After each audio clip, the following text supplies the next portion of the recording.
Alright, everybody. First of all, you can question the mic quality, but never question the work ethic. It says 3:15, but it's actually 3:12.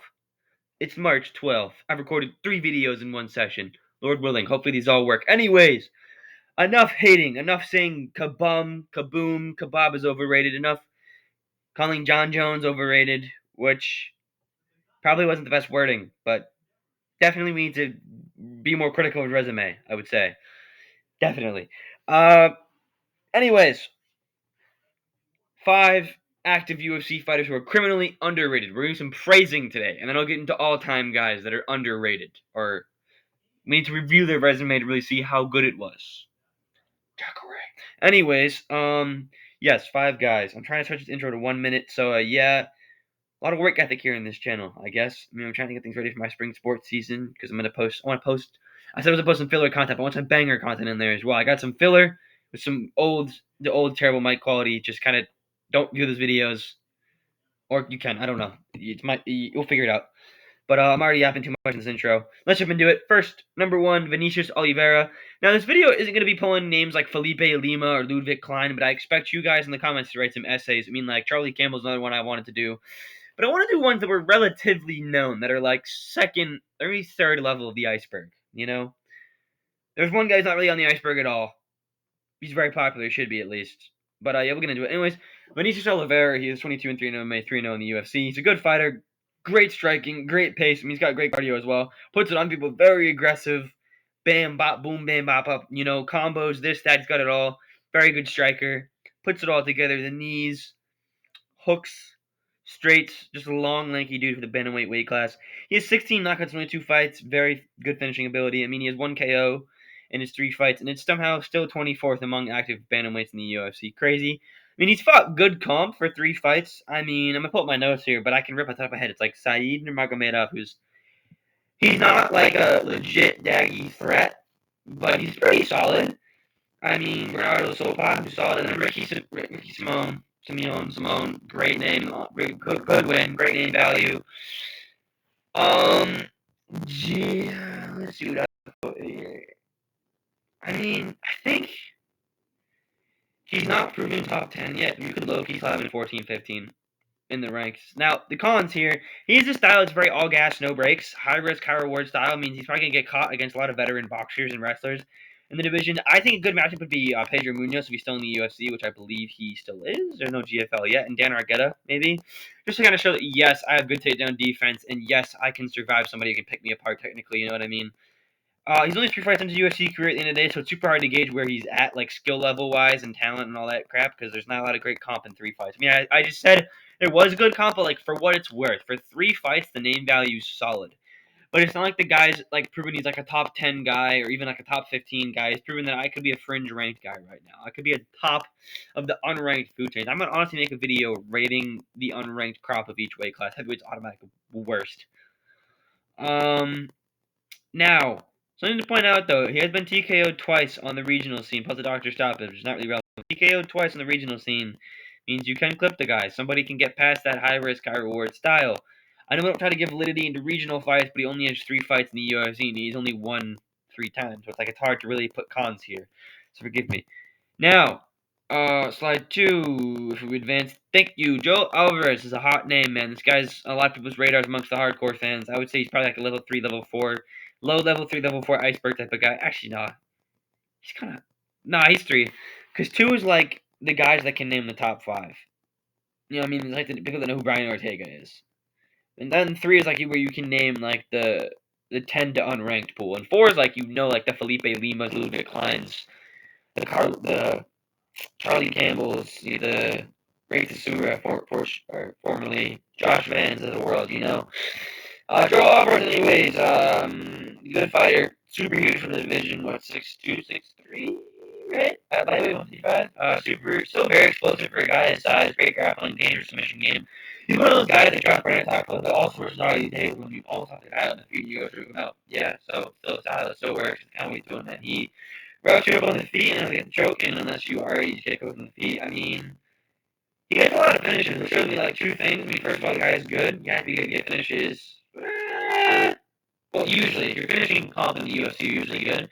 And he's definitely super athletic. I mean, you got explosive power, that boom power. I mean, back-to-back flying TKOs is kind of insane. TKOs, whatever you want to call them. Joel Alvarez has the sixth shortest average fight time, he's 8 finishes, and 9 significant strikes among active lightweights on the cons.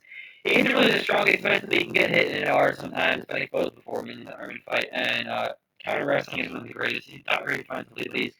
Kind of all risk, all reward, high risk, high reward style, you know. The ranking value is neat. What I mean by that is, like, there's the media thing for these guys and think ranked. Thiago Moses is decent, but not rankable. Mark Dioxy, I know who he is, right? Dioxy, yeah, he's black dude, Mohawk. He's like kind of a veteran, but not really a veteran. He's been around for a bit, but he's only like 31, 32. So he's solid. Elvis Brenner at the time is a good prospect, but not on anybody for the ring. I mean, an Wikipedia page to begin with. Drakkar Klose is a solid, decent guy, but like these still don't scream rank me now. I'm a rankable guy. No offense, Joel Alvarez. I mean, I think you're rankable on talent and finishing ability alone, but name value, which I figure out the ranking system about who you fight and who you beat, not really about your skill level. It is also kind of about propaganda as well. Well, not about who you beat, but about who you fight, really. Which is why BSD is so ranked. Speaking of BSD, Alvarez getting BSD, which is good for what, maybe 13th if he wins? Probably not 13, honestly. I think they went for Volo win or Joe win would have been nice, but we can't go back now. He did lose to Armin, which that was a rough performance. A lot of people said that, like, well, this guy can't be that good, but it's like, who's number one right now? Oh yeah, Armin Sarukian, and then he loses his debut, but like, who really cares? Armin's still one of the best lightweights in the world. It really shouldn't have a huge drag on Joe Alvarez's ranking status in like his career. He's still really good. People call him Big Ilya. I don't know if he's Big Ilya yet, but he's still a very solid name.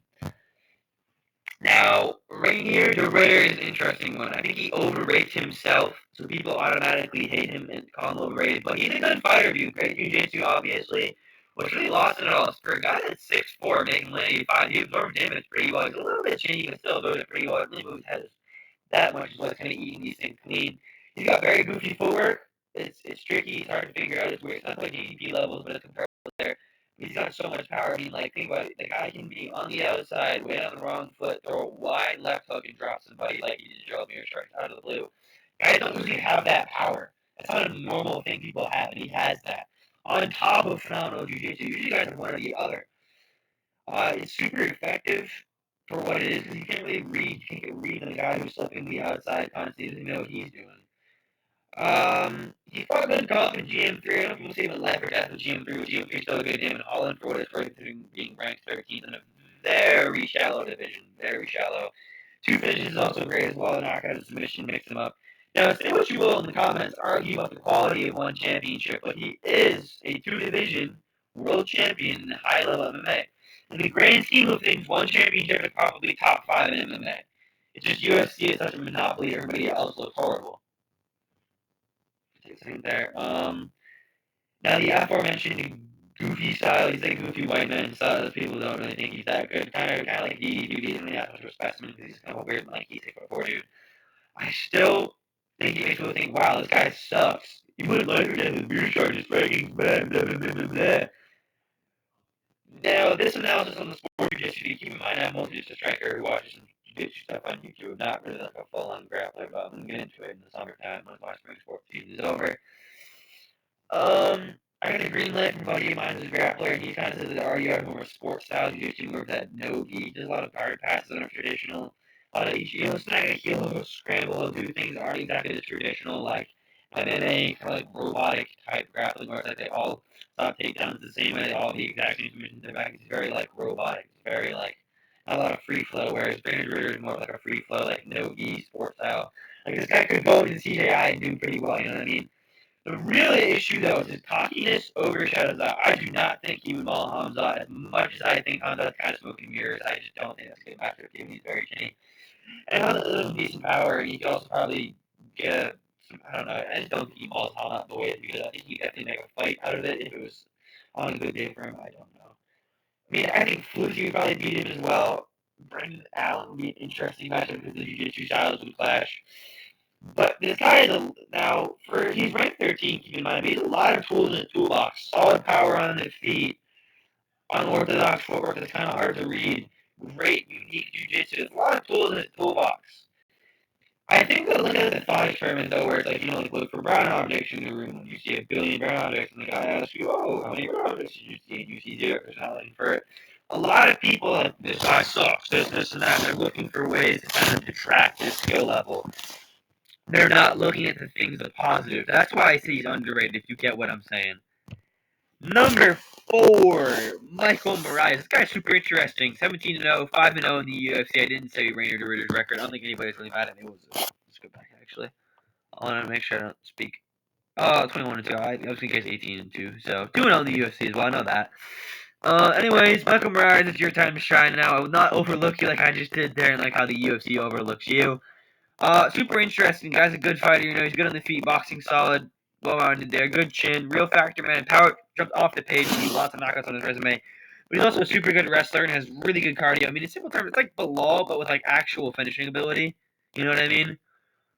He's ranked 12th in the division with a lot of depth, especially in that 12 to like 15 to fringe unranked guys. I think welterweight, hot take, is the best division in the sport right now overall. Has the most depth in any division in the world, perhaps not in the UFC. Maybe in the world, actually, I don't know. UFC's best in the world, so gotta be right. He is first in striking differential, second in takedown defense, and fourth in knockdowns per 15 minutes among active welterweights. Kind of shows you that power and not a lot of sampling, because only being 5-0 in the UFC. The cons are important, so pay attention here. It's another undefeated prospect who's fought weak-ish comp. I'm not really gonna say I'm expecting a fraud check. I just hate that word. I think it's misused. Most of the time, I feel like sometimes it's like hey, Nalo was a good example, because the guy couldn't wrestle, and he was supposed to be this guy that could take down O'Malley with this, and he did this, and then he fought an actual wrestler, and it didn't go so well. Do I have the comp? Did I forget to put the comp here? I mean, like, Jake Matthews. I mean, Trayvon Gills is your comp. That's solid. He had a semi-competitive fight with DDP. I guess, but he's kind of a can't at the end of the day. Jake Matthews is a solid win. Who's lurking around. I like that quote-unquote 1920, made a 1920 rank, maybe 18 higher, that existed. And the Neil Magny is solid, but I don't really know if that win is what it used to be, given his age and the fact that the chin was kind of gone. But you know what I'm saying here? If you really break down his resume, it's like this guy might get fraud checked. I think given I put he's relatively inactive. Like there's a guy like Buckley and Prates in division who are super active and can get a lot of your attention, but really it's his striking defense is gonna hold him back. A guy like Jeff Neal is gonna catch you, Wonder Boy, Buckley, even JDM if he's able to reach that far. JDM somehow loses to Bilal. Well, I thought this was a 50-50 fight. I originally thought I had Bilal winning, but the more and more I think about it, I have JDM winning. His takedown defense is super inconsistent. Sometimes it's good. I don't know. We're not on a JDM video. I don't know. I'm getting a little sleepy for some reason. Whenever I record videos, I get sleepy. I don't know why. But overall, Michael Moraes, in short, great undefeated guy. We have to see if he can prove it against legit comp. Now you're probably Now you're probably saying for the third time, why is Kamaru Usman an underrated video? He's the consensus second greatest welterweight of all time. Some idiots think he's the first. Sorry, Nate Diaz Weed Plug and Nick Diaz Weed Plug on Instagram. Go follow both pages. I think he also would agree with me either way. Hear me out, though. This is in the context of people forget that he existed and aren't acting like this guy could legit win the belt back. Now, hear me out. I know it's crazy. Great fighter, good striking, amazing wrestling, great cardio. We all know that. He is on a losing streak with the TKO, with the head kick knockout. Not a TKO, that he was flatlined, but we'll address that. But his last 2 fights were a foul-ridden decision against a guy who's been bred in a lab to beat him, basically. And then the guy who's next in line for a belt up a weight class on short notice to a 1-point fight, which I consider a draw, and many consider it a draw, or at least a 1-point fight. That's crazy. That's not a bad losing streak. People, I think this is like an 8-fight losing streak. He's washed. He's finished. He's done. He is 36, yeah, but I mean, like, let's just throw out some records here to remind you what he is. He is first in control time, top position time, bottom position time, and second in knockdowns. Meaning this guy's gonna smother you with the wrestling. You're not gonna be able to get him down easy, and he's gonna knock you down. He's gonna got power on the feet, power in his hands to knock you down. I really think most important point here is he has the style to beat Belal. Power in his hands to clip Bilal's defenseless rush when he throws his hands at you and there's no defense. Usman is definitely very smart and wouldn't get bothered by the flurries. He has great takedown defense. He can go toe to toe in the wrestling regard, I think, with Belal. And that's really it, man. I mean, like, styles make fights, and he has power in his hands to knock out Belal, and he has wrestling to match Belal's wrestling, and he has cardio to match. He's not going to gas out and get super tired. He might get gassed out round 4, but he could still steal 3 rounds off you. You know what I mean here? It would definitely be a close-ish fight because Belal's style makes it close and ugly and boring, but I think Usman could really beat Belal. I think he can get it done. I think people need to act like he can't.